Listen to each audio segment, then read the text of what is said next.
Welcome, dear students. This session focuses on, are periods in the history of English language fixed? I hope and expect by the end of this session you would be able to understand whether the division of periods in the history of English language is fixed or not, and roughly speaking, what is it that falls under a particular period. Well, let us consider a question. And I am assuming that you already somewhere would have thought of this question. To what an extent the modern English relates to the Old English, the English that was spoken in the British Isles? Well, in fact, if I take you back, the Old English that started from 449, its period was till 1100. And actually, this particular division in the history of English language is the first ever recorded time. Because if we go back from that, when the language was spoken in Europe, that was called pre-Old English, and we do not have any records of that. So when it comes to the division of periods in the history of English language, this practically makes the first division or period available that we can study as the students of history of English language. Well, my dear students, on the screen you can see key events in the Old English period. Actually, a few things I would be able to point out. The rest I would hope that you will have a reading of those. It was 449 that Angles, Saxons, Jutes, and Frisians began to occupy Great Britain. So this was the time of the beginning of, the British Isles to be introduced to English language. 597, St. Augustine of Canterbury arrived in England to begin the conversion. So, this was the beginning of Christianity. 730, Bede produced the history of the English people. This is one of the first records that we have. 787, the Scandinavian invasion, that is very important in the history of Old English language, started, and they started conquering England. This was followed by 871, where Alfred became the king of Wessex, retaking the city of London. And, this was the time when translation of Latin works into English language was done for the first time. If we move on the history, in 991, the English were defeated in the Battle of Maldon. So, the history of the English people and the history of English language, both, they went through certain ups and downs, particularly during this period. 1000 is the year that is marked with the manuscript of the Old English epic Beowulf. As students of the history of English language, you would frequently come across this reference. There were further changes in 1016. Danish dynasty was established. In 1042, it ended. In 1066, Edward the Confessor died.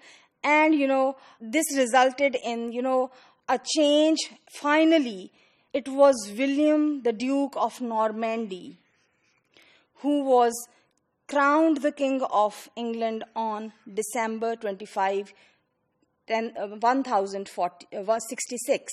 This was the end of this period, and there was then a shift that is generally agreed upon. Here I would like to take a pause and would make it clear the divisions in the history of English language are not very much fixed. However, generally speaking, in the history of English language is divided into three parts: Old English, Middle English, and Modern English.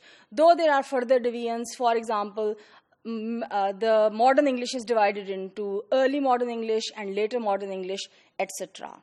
Anyways, coming back to the point, the Middle English period is from 1100 to 1500, starting with grammatical changes in 1100 and ending with pronunciation changes in 1500. This is a period of transition, actually, and if you look at the screen, you would find certain events. As I referred, at the end of the Old English, 1066 was the time when, Normandy was finally given the crown. So Norman French language took over. And there were certain, further political changes that came through the times. However, an important feature is of the 100 Years' War in 1337, which promoted English nationalism for the first time. The Black Death, that was a plague that caused death of a lot of people and which ultimately gave rise to, the labor class, is another significant part of this time, that is from 1348 to 50. The result was that certain court proceedings were passed and, the labor class and the working class, they got certain rights. The peasant revolt is often referred to when there comes the question of history of English language. It happened in 1381. Chaucer's name you would come across again and again in the history of English language. He was one of the major poets of the times. He wrote works like Canterbury Tales. There were further changes where, legal records were, deposited, and keeping them in English language was for the first time introduced in 1430. A very significant thing is printing press that was brought to England in 1476 by Caxton. This changed the whole course of the history of English language because the publication of books on a large scale started. This led to the early modern period of English, which starts from 1500 and goes till 1800. It is a time of revolution. It brought all the technology, science, a lot of knowledge. It is actually the time when the British Empire expanded, and actually this was a time when English language spread in the whole world. There were certain, socio-political happenings that took place during the times. You can see them on the slide. I would just refer to, Shakespeare, who wrote a lot of plays during this time, and the students of English language and of English literature, particularly till to date, read Shakespeare. Another thing that would be of interest for you is 1600, when the East India Company for the first time came to the subcontinent and the British Raj was established in India. So this was a process of colonization, expansion of the British Empire, which of course brought English language here as well. First English dictionary was published in 1604. 1607, the first permanent English settlement in America took place. This was followed by 1642 to 48 Puritan Revolution, which led towards, a lot of changes. The Royal Society would again come across a lot of references because this was in 1660 when a movement was started. It was founded to promote scientific knowledge. These are the times when English was spreading and, the British Empire was expanding. So, in Canada, Hudson's Bay Company was given a trade settlement that started, that planted English in Canada. 1688's Glorious Revolution is another important feature.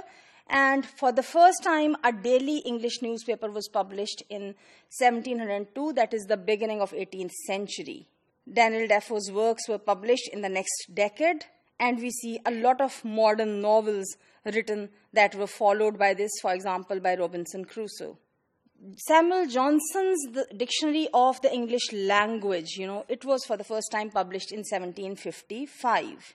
The next important event is the American Revolution from 1775 to 83. And for the first time also in Australia, English language was rooted as the British Empire sent people to explore the area.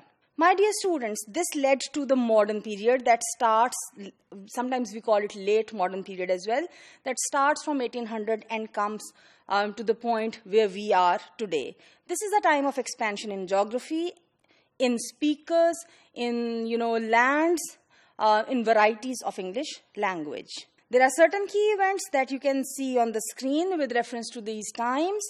Noah's Webster Dictionary is one important feature from 1828 that we use very frequently.